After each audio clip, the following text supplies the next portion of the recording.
Hello friends, knowledge versatile welcomes you. আমরা বিভিন্ন রকম ফ্রেজের কথা শুনেছি। ফ্রেজ যদি তোমরা না বোঝো একটু বলে দিই। বেশ কিছু শব্দ পাশাপাশি বসে যদি কোনো নির্দিষ্ট অর্থ প্রকাশ করে তখন আমরা তাকে ফ্রেজ বলি। এই ফ্রেজ কিন্তু মূলত তিন ধরনের হয়: নাউন ফ্রেজ, অ্যাডজেক্টিভ ফ্রেজ এবং অ্যাডভার্ব ফ্রেজ। কিন্তু আজকে আমাদের আলোচনায় থাকবে এই তিনটের বাইরে আরো একটা ফ্রেজ আছে, সেটা হচ্ছে প্রিপজিশনাল ফ্রেজ। তো প্রিপজিশনাল ফ্রেজ বিভিন্ন ভাবে কাজ করে। নাউন ফ্রেজ যেমন নাউনের মতন কাজ করে, অ্যাডজেক্টিভ ফ্রেজ অ্যাডজেক্টিভের মতো, অ্যাডভার্ব ফ্রেজ অ্যাডভার্ব ফ্রেজের মতো। উল্টো দিকে এই প্রিপজিশনাল ফ্রেজ যেগুলো রয়েছে, এই প্রিপজিশনাল ফ্রেজ এর এক বিশেষত্ব হচ্ছে এগুলো কোন প্রিপজিশন দিয়ে এই ফ্রেজগুলো শুরু হয়। অর্থাৎ এই ফ্রেজের শুরুতেই একটা প্রিপজিশন থাকবে এবং সেটা দেখেই তুমি বুঝে যাবে যে এটা প্রিপজিশনাল ফ্রেজ। এই প্রিপজিশনাল ফ্রেজ কিন্তু চার ভাবে বাক্যে ব্যবহার হতে পারে। প্রিপজিশনাল ফ্রেজ প্রিপজিশন হিসাবেই ব্যবহার হতে পারে, অর্থাৎ একটা প্রিপজিশনের পরিবর্তে তুমি প্রিপজিশনাল ফ্রেজ বসিয়ে দিতে পারো। এছাড়াও রয়েছে নাউন হিসাবে, অ্যাডজেক্টিভ হিসাবে এবং অ্যাডভার্ব হিসাবে। আমরা দুটো পর্বে এই প্রিপজিশনাল ফ্রেজের বিভিন্ন রকম যে ব্যবহার সেগুলো নিয়ে আমরা আলোচনা করব। তো এই প্রিপজিশন ফ্রেজও কিন্তু অন্য আরো একটা ফ্রেজের মধ্যে ঢুকে থাকতে পারে। ধরো একটা নাউন ফ্রেজ, সেই নাউন ফ্রেজের মধ্যে একটা অংশ হচ্ছে প্রিপজিশনাল ফ্রেজ। তো আজকে আমাদের আলোচনায় যেটা থাকছে সেটা হচ্ছে প্রিপজিশনাল ফ্রেজ এবং তার প্রথম পর্ব। আরো একবার বলে দিই, বেশ কিছু শব্দ একসাথে জুড়ে যখন একটা নির্দিষ্ট অর্থ প্রকাশ করে তখন তাকে আমরা শব্দগুচ্ছ ফ্রেজ বলি এবং এই ফ্রেজ বাক্যে বিভিন্ন রূপে ব্যবহার হয়। যেটা আমাদের মনে রাখার কথা যে এই ফ্রেজে কোনো মেইন ভার্ব, ফাইনাইট ভার্ব বা কোনো সমাপিকা ক্রিয়া থাকে না। এই ফ্রেজে কোনো ভার্ব থাকে না, আর এই ফ্রেজের কোনো কর্তা অর্থাৎ সাবজেক্টও থাকে না। তো বেশ কিছু শব্দ একটা নির্দিষ্ট অর্থ প্রকাশ করছে, সেটাই ফ্রেজ। এবং আজ আমরা আলোচনা করব যেই ফ্রেজগুলো প্রিপজিশন দিয়ে শুরু হয় তাকে প্রিপজিশনাল ফ্রেজ বলে এবং এই প্রিপজিশনাল ফ্রেজ কিভাবে আমরা ব্যবহার করতে পারি সেটা নিয়ে। তো চলো আলোচনায় চলে আসি। প্রিপজিশনাল ফ্রেজ অর্থাৎ প্রিপজিশনাল ফ্রেজ যেটা প্রিপজিশন দিয়ে শুরু হবে। আজ আমাদের পার্ট 1। আমি প্রথমেই লিখে দিয়েছি, দেখো, প্রিপজিশনাল ফ্রেজ কাজ করতে পারে কি কি হিসাবে, কি কি রূপে: প্রিপজিশন রূপে, নাউন রূপে, অ্যাডজেক্টিভ রূপে, অ্যাডভার্ব রূপে।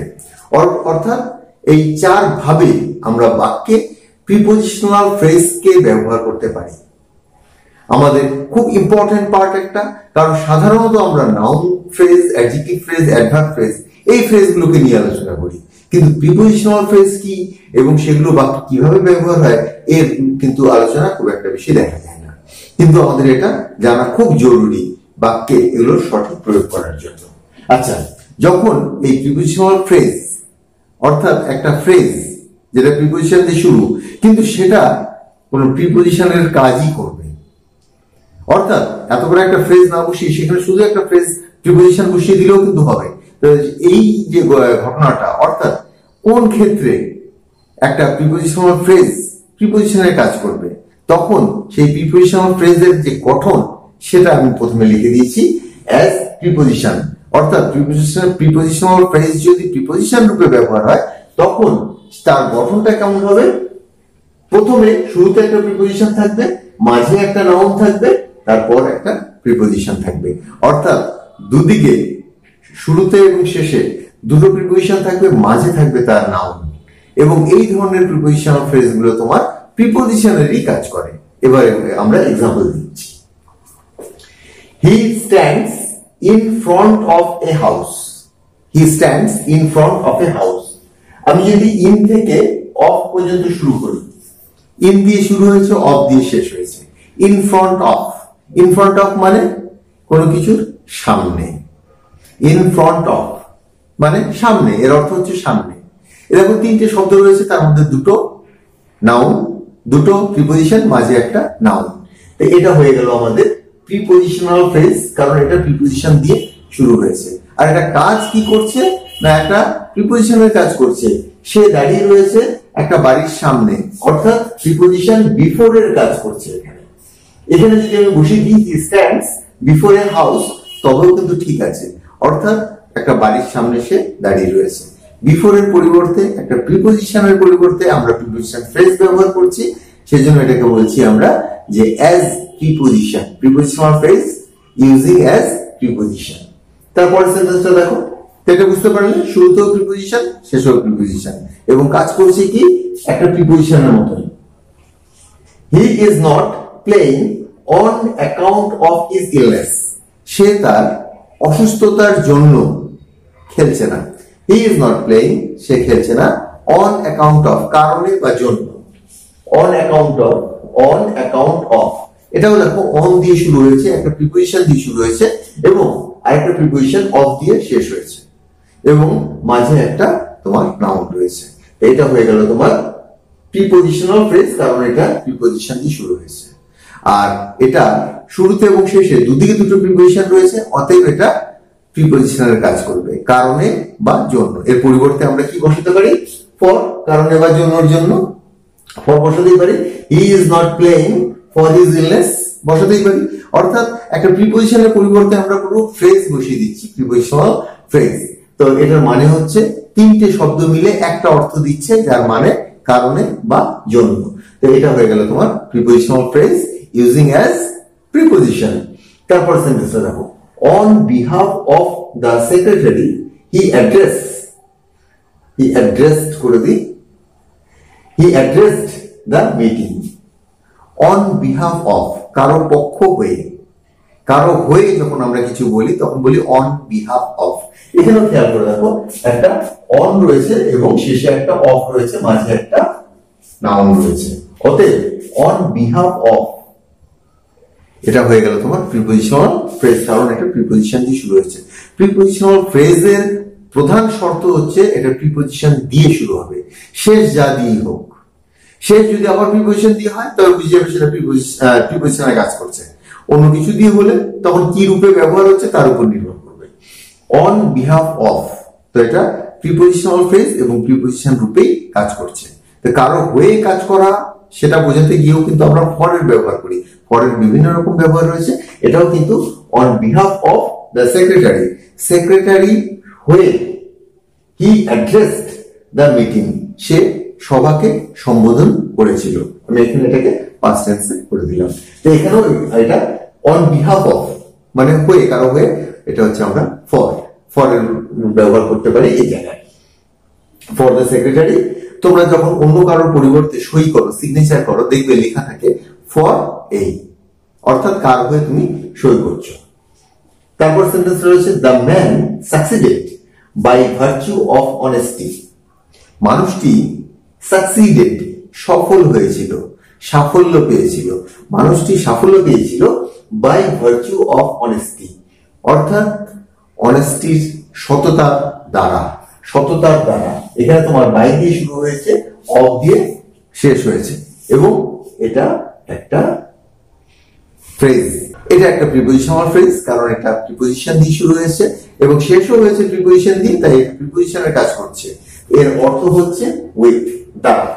তোমরা জানো যে কোনো ব্যক্তির দ্বারা হলে সেক্ষেত্রে আমরা বাই এর ব্যবহার করি, ব্যক্তি ছাড়া অন্য কিছু দ্বারা হলে সেক্ষেত্রে আমরা উইথ এর ব্যবহার করি। বাই ভার্চু অফ অনেস্টি, সততার দ্বারা সে মানুষটি সাফল্য লাভ করেছিল। তো আমরা দেখলাম যে প্রিপোজিশনাল ফ্রেজ যদি প্রিপোজিশন হিসাবে বাক্যে ব্যবহার হয় তখন সেই প্রিপোজিশনাল ফ্রেজের শুরুতে এবং শেষে প্রিপোজিশন থাকবে এবং মাঝে থাকবে নাউন। তোমরা এই প্যাটার্নটাকে মনে রাখবে, প্রিপোজিশন, নাউন, প্রিপোজিশন। তো এই জায়গাটা বুঝতে পারলে। এবার চলে আসছি আমরা দ্বিতীয় পার্টে, অ্যাজ অ্যাডজেক্টিভ।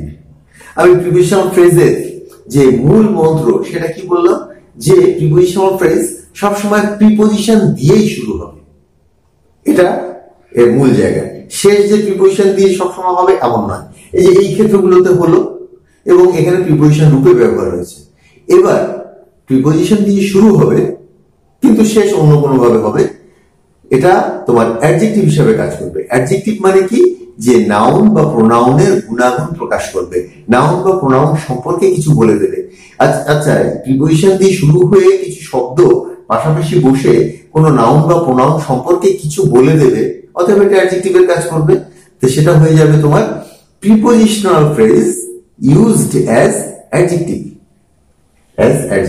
অর্থাৎ অ্যাডজেক্টিভ রূপে আমরা প্রিপোজিশনাল ফ্রেজের ব্যবহার দেখব। এর গঠনটা কিরকম? প্রিপোজিশন, তার সাথে একটা নাউন থাকতে পারে বা নাউন ফ্রেজ থাকতে পারে। এই নাউন ফ্রেজ কথার অর্থ হচ্ছে নাউন রূপে কিছু থাকতে পারে, সেটা এক শব্দের নাউন হোক বা ভিন্ন ভিন্ন শব্দের নাউন হোক, অর্থাৎ প্রিপোজিশন এবং নাউনের সংমিশ্রণে বা পাশাপাশি অবস্থানে আমাদের এই অ্যাডজেক্টিভ ফ্রেজ গুলো তৈরি হচ্ছে, প্রিপোজিশনাল ফ্রেজ অ্যাডজেক্টিভ রূপে ব্যবহার হচ্ছে। তো এবার আসছি আমরা, the boy in red shirt is reading, Lal shirt পরিহিত বালকটি পড়ছে। The boy in red shirt, এবার খেয়াল করে দেখো, in red shirt, in red shirt, in preposition দিয়ে শুরু হয়েছে, রেড শার্টটা তোমার একটা নাউন ফ্রেজ। লাল জামা, লালটা যদিও তোমার অ্যাডজেক্টিভ, লাল জামা। আচ্ছা, পুরো ব্যাপারটা দেখো, এই বালকটি সম্পর্কে বলে দিচ্ছে না যে লাল জামা পরিহিত, এটা ওই বালকটা সম্পর্কে বলছে। বালকটা কেমন না, লাল জামা পরে আছে। তাই এই অংশটুকু, এই ফ্রেজটা, এই তিনটে শব্দ এই বালকটি সম্পর্কে বলছে, বালকটির একটা গুণ বলে দিচ্ছে, অতএব এটা তোমার অ্যাডজেক্টিভ হিসাবে বাক্যে ব্যবহার হলো, এবং এটা শুরু হয়েছে প্রিপোজিশন দিয়ে, এটা প্রিপোজিশনাল ফ্রেজ, কিন্তু ইউজ হচ্ছে কি অ্যাডজেক্টিভ রূপে। তারপর এক্সাম্পল দেখো, some of the boys are playing cricket, বালকদের কিছু সংখ্যক ক্রিকেট খেলছে।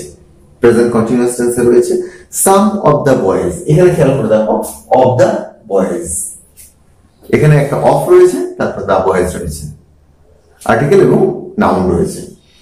সাম আর প্লেইং ক্রিকেট, কিছু জন ক্রিকেট খেলছে, কিন্তু ব্যাপারটা সেরকম নয়। সাম অফ দ্য বয়েজ, অর্থাৎ সাম একটা তোমার প্রোনাউন, কোন নাউনের পরিবর্তে নিশ্চয়ই বসছে, বালকদের পরিবর্তে বসছে, অতএব সাম অফ দ্য বয়েজ, এই যে অফ দ্য বয়েজ, বালকদের কিছু সংখ্যক, এই প্রোনাউন সম্পর্কে কিছু বলছে এখানে, অতএব এটা হয়ে গেল তোমার অ্যাডজেক্টিভ, এবং এই প্রোনাউন সম্পর্কে কিছু বলছে, প্রোনাউনের গুণাগুণ কিছু প্রকাশ করছে। অফ দ্য বয়েজ, অফ যেহেতু তোমার প্রিপোজিশন, তাই এটা প্রিপোজিশনাল ফ্রেজ, এবং এটা সামকে কোয়ালিফাই করছে, সেই জন্য এটা হয়ে গেল adjective, prepositional phrase using as adjective. তারপরটা চলে আসছে, the boy in the middle is the captain, মাঝের বালকটি ক্যাপ্টেন, মাঝের বালকটি ইন দ্য মিডল। এবার খেয়াল করে দেখো, বালকটার গুণাগুণ প্রকাশ করছে, বালকটার অবস্থান প্রকাশ করে দিচ্ছে। আচ্ছা, মাঝের বালকটি, শুধু বালক বললে হচ্ছে না, তা বালকটা নাউন, তার সম্পর্কে আরো কিছু বলে দিচ্ছে, ইন দ্য মিডল, তো অতএব এটা অ্যাডজেক্টিভের কাজ করছে এই অংশটুকু। আরেকটা কথা বলে দিই, এটা যেহেতু প্রিপোজিশন দিয়ে শুরু হচ্ছে, অতএব এটা প্রিপোজিশনাল ফ্রেজ, আবার এটা অ্যাডজেক্টিভের কাজ করছে, তাই prepositional phrase used as adjective. একটু অন্য জায়গা থেকে কথা বলছি, the boy in the middle, এই পুরোটাকে যদি একটা ফ্রেজ ধরো, ফ্রেজ ধরবে কেন, এটাও একটা phrase, the boy in the middle, পুরোটা কিন্তু নাউন ফ্রেজ, পুরোটাই নাউন ফ্রেজ। যখন নাউন, অ্যাডজেক্টিভ, অ্যাডভার্ব ফ্রেজকে আলাদাভাবে পড়াবো, তখন দেখবে বলবো যে the boy in the middle, পুরোটা সাবজেক্ট রূপে ব্যবহার হচ্ছে, এবং এই পুরোটাই হচ্ছে নাউন ফ্রেজ। কিন্তু আমরা এই নাউন ফ্রেজের মাঝে খুঁজে নিচ্ছি একটা প্রিপোজিশনাল ফ্রেজকে, যেটা এই নাউনের গুণাগুণ প্রকাশ করছে, এবং সেটা আবার তোমার অ্যাডজেক্টিভ ফ্রেজ।